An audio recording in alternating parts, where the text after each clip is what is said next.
No kuulates ära kõik need, selle ettekande, kõik need vastused küsimustele, ma leian ja ma arvan, et kõik teie, kes praegu olete siin saalis, et ei ole mitte ühtegi põhjust mitte jätkata umbusaldamise avaldusega ning hääletada selle poolt, et minister ei jätkaks omal kohal. Mitte ühtegi vastust me ei saanud, mis oleks muutnud meie meelt. Mitte ühtegi vastust ei tulnud selles osas, et see hinna rakendamine noortele, lastele ja eakatele oleks mingisugune hetkeuit mõte, sõnakõlks, vaid sellega minnakse edasi. See oli see vastus, mis tegelikult kõlas ministri suust. Tagasi teed ei ole selles küsimuses.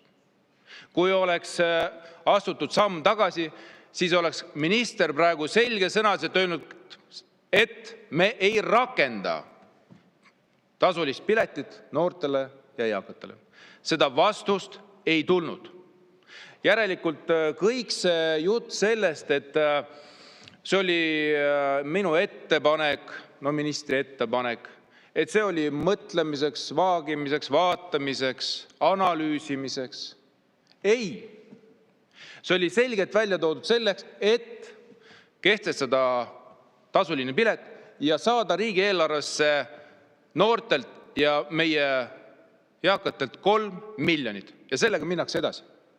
Vahepealne etendus, mis siin oli, et Reformierakond sellest ei teadnud. Peaminister ütles, et no vaatame, mõtleme, see ei ole kindel. Võib-olla kehtestame seal mingisuguse miinimumtasu. Mitte ühtegi vastust sellest osas me ministrit ei saanud. Me saame aru, et see, mis vahepeal on toimunud, on olnud üks etenduse osa. Piletitasu tuleb ja see on probleem. Teate, kogu sellest sõnavõtust sai meil selgeks väga üks oluline asi. Eesti rahvas, käige jala või sõitke rattaga, sest niimoodi on soodsam. See on see, mis kõlas ministri mõtetes, kui kokku võtta. Ja see väga paljuski ei erine tegelikult praeguse valitsuse retoorikast. Kui me isegi võtame aluseks Jürgen Ligi sõnavõtte, kus on selgelt ju jooksnud välja mõte, kui teil on raha puudus ja te lähete toidupoodi, siis ostke lihtsalt soodsamad toiduained ja konservid ka peale kauba. Ja tõenäoliselt, kui ta ütles, et inimesed võiks konserve süüa, sellepärast tema sööb ka neid, ega ta vist ei tea tegelikult, kui palju need konservid maksavad. Aga need on päris kallid. Üleüldiselt ma arvan, ja see tegelikult see arvamus tugineb ministri viimasest arvamusloost, et antud isikul täiesti puudub arusaam regionaalpoliitikast. Ma tsiteerin mõned mõtted Postimehe arvamusloost, see samast arvamusloost, kus tõi välja lugupeetud minister, et Tallinna inimesed ei pea maksma kinni tühjad bussisõidud Võrumaal. See on täielikult regionaalpoliitika mõõtme puudumine, arusaama puudumine. Sellepärast selge on see, et regioonid on erineva arenguga. Meil on suur palgalõhe, teenused kuskil on, kuskil ei ole. Loomulikult jõukamad kohalikus omavalitsuses need on olemas suuresti. Ja regionaalministri ülesanne on tegelikult vähendada regionaalseid erinevusi piirkonniti. Ja samas tegelikult, ja loomulikult need vähendamised toimuvad läbi jõukamate regioonide.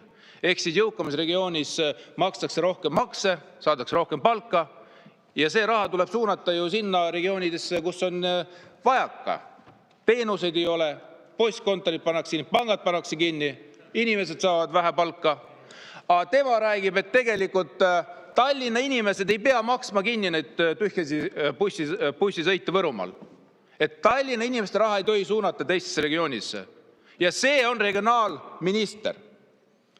Kui see on regionaalminister, siis andke andeks. Ta ei sobi oma kohale. Nüüd siis võtaks alus tema mõtted arvamust loost. Küüniline on lubada tasuta sõitu bussidele, mida varsti enam ei ole. See on tema sõnavõtt. minister. Ma küsin selle peale, aga miks on meil siis varsti nii, et ei ole busse? Miks on see tegemata töö ministri poolt? Ta tõdeb tegelikult seda fakti, et nii see juhtub. Siis järgmine mõte. Eesti maaelu tegelikkusele, vaatamine Eesti maaelu tegelikkusele otsa.